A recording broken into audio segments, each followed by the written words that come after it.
I don't like doing my own home repairs, and when I made some videos that honestly show how much I don't like it, they seem to help a lot of other guys like me. So I thought it would be good to make this new set of videos. Guys like me have a million questions for the progressive activists that we see on the news, but nobody on TV ever asks those questions. On CNN, the host probably agrees with the activists, so his questions are weak. And on Fox News, the host just tries to make them look bad. Either way, nobody's asking the questions that might actually help us get a feel for where they're coming from, so we might actually understand them a little better. It's no surprise that people who disagree over politics are so angry at each other nowadays. So right before Christmas, me and my brother, who is himself progressive, we drove around the West and did our own interviews. We drove to 22 cities and interviewed dozens of people who support progressive causes to ask those questions that are never asked. We're not trying to change their mind or make them look bad. We just want to understand where they're coming from. These folks were brave, considering what can happen nowadays if you say one wrong thing on YouTube. And we talked about a lot of really sensitive subjects. So just leave right now if these conversations might offend you. If you stay though, I think you'll hear some things you've never heard before and have a better understanding of your fellow Americans. I did. In Richland, Washington, we met with Adam Whittier, a cartoonist and illustrator who shared with us his insights from working in the healthcare industry. We also talked about income inequality and government involvement in social issues. But first I asked him about the partisan nature of the climate change debate. I think that there's a lot of purposeful misinformation regarding climate change, and I think that honestly a lot of it probably has to do with just money and politics. You can pay lobbyists and you can pay scientists and you can pay people to advance your claims on your behalf. Right. So it's fine to impugn the motives of people who are getting money from industry. It's fine. In addition to doing that, can you rebut their arguments? Rebut their arguments as to... I mean, these guys, they do put a lot of money and research into these things that they claim are in fact the truth. Mm-hmm. Do you read those arguments? I haven't read every argument everywhere, sure. Of course. But you've found maybe some real good, readable... I have... proponents of for the oil industries or for the industries that are most affected by the kind of legislative endeavors to stop climate change. I've tried pretty hard to, not see global warming or climate change as an issue. I would love to believe that it's not. It would make my life a lot easier. But I have yet to find a reputable source in my eyes that says, oh, you don't have to worry about this and that the science is invalid. Okay, but have you read any of the folks that are claiming that it's not an issue? Yes, I have. Good. Okay, that's all I wanted to know. Yeah, I can give an example if you like. Sure, yeah. I can't remember the man's first name, but it's a website called What's Up With That. As soon as I looked at his site, it became very clear that he was just kind of a shill. No, good. So to your satisfaction, you haven't found credible arguments against it? Yeah, and I've found that most people I know personally, the people I've met who are experts in the field, are all very much convinced that it's an issue. I think that a lot of people who are more conservatively minded see people who are advocating for working to solve climate change as wanting to take things away from them and wanting to kind of uproot society and completely flip it on its head. Much like with firearms, actually, or healthcare, I don't see it as somebody taking something away. But I do think that partisanship is getting in the way. I know among conservatives, the reason we're very skeptical about climate change is not only have we seen, over the past, these kind of debacles like urban renewal with high-rise apartments and stuff, but it appears to us like in the matters of climate change, it's a lot of folks that are able to do leverage using climate change as a kind of a sledgehammer to get things into law that they just want because that's just the way they roll.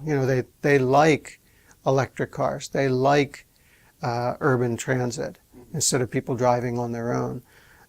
They like some kind of restraints on the amount of growth in, for example, nuclear or fossil fuel or refining or whatnot. They kind of, it's not a stretch to say the same people that are very big on climate control are the people who tend to be fairly unenthusiastic about capitalism. That's the worry that we have, is that this is all kind of a ploy. I don't think that's a completely illegitimate fear. I don't think it's as great a fear as it should be. This isn't just us, and it isn't just, we have to get our act together. It only works if, it's sort of like a vaccine where everybody kind of has to take part, otherwise you're not really changing things. And so I actually think that lowers, to some extent, the amount of, coercion that can go on, just because countries aren't that coordinated and they're all going to do their own thing to some extent. But I do think that, those things that a lot of people want to put in place are, in terms of efficiency and in terms of, allocating resources in the right way, they make sense. And I think if you kind of make efficiency and environmentalism something that is important to you, I think you can translate those values into your life without, embracing sort of the groupthink that might be going on. What's your opinion of capitalism? Capitalism is a good idea, and I think the intentions behind it are good. I don't think capitalism works as well as it should. I think looking at a bottom line isn't always the right way to go about making a decision. A lot of people say that, I remember my father saying, I want Mitt Romney to be president this last election or two because he's a businessman and I want the country to be run like a business. And I always had a problem with that because a country isn't a business. You're not trying to turn a profit. You don't have shareholders to appease every quarter. So I never understood the logic of that. When you do have kind of these almighty companies and they're kind of allowed to run amok, I think that a lot of people end up getting hurt. A lot of wealth ends up being transferred from the people doing the work, the labor, so to speak, into the people who own the means of production, which is an argument that's very old. I think one of the main problems with capitalism as an ideal is that that's where it exists perfectly, is as an ideal. And I think, at least with a lot of people who are very much, capitalism and free markets are almost a religion for them. And I mean, Paul Ryan has come out and said, Atlas Shrugged is one of his favorite books, which I quite enjoyed too. But I think the problem with books like that is, all of the capitalists, Hank Rearden and John Galton, these people are all, these are decent human beings. Like, they would never do anything wrong. They're the heroes of the book, and everything they do is kind of righteous. We're not heroes in the real world. Some of us are, but a lot of us aren't. And so who's going to make sure that those people do what needs to be done? And I hate to say, well, the government should step in and make sure they're on the up and up, but often that's what needs to happen, just because the government's more accountable to us, the people, than these companies are to us, the people. Yeah, no, that's a great point. And the capitalists that do it bad ruin it for the rest of the capitalists. But you haven't said that you're a big fan of communism or socialism. You're just saying there are some ills in capitalism, correct? Yes. Okay. My problem with socialism and communism, when you read Ayn Rand, she says that an economy is going to be based on something. In Western society, capitalism, it's based on money. In Russia, it was based on who has pull, who has political clout. Maybe some guy who's never done a thing in his life except he happens to be in the Politburo and in a position where he can get you the good car or the good apartment or something. Yeah. All of a sudden, he wields a tremendous amount of power. And as happens with humans, when they wield a lot of power, they abuse it. I think we do have a little of that here. You do have sort of those dynasties where you have power and so they have influence. And to pick a few people that it might surprise you, I'm not fond of, but the Clintons, I would say. The Kennedys, certainly, where you have these people who have a lot of money and or just influence. And So you're after something that's fair and that represents the people. yes, a government that works for people and provides the people of the country what they need at that time. Because government changes and the way a country is run changes. And so if, 50 years ago we didn't want certain things from our government, and now we might want different things, and we might need different things. And I think that the government should be allowed to grow or shrink or morph to fit what people need. But I think that direct responsiveness is really what's missing. By getting the government to do what's needed, at the time, the worrisome thing for conservative ears is that when we tried that with, for example, helping unwed mothers in the Great Society programs of the 60s, you can debate the statistics, but something has happened to the poverty-stricken families, the black family in America. Something's happened. The conservatives would say, well, you supplemented illegitimacy. And if you supplement it, you'll get more of it. And so that's why the illegitimate rate is so high nowadays.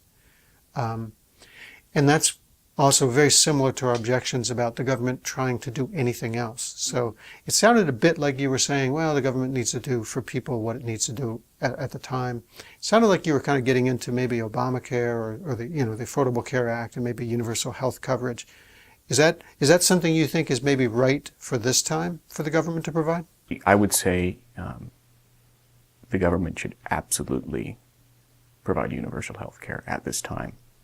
I definitely have issues with Obamacare. I don't think it, for many reasons, but I don't think it should be repealed until there is a solution that is more effective and will help as many people as Obamacare has, because it has helped a lot of people whom I've met personally, people who with disabled adult children, people who were who have small businesses or work from home, people who didn't have, and it's not because they didn't want to buy corporate insurance before, it's because they didn't have that option.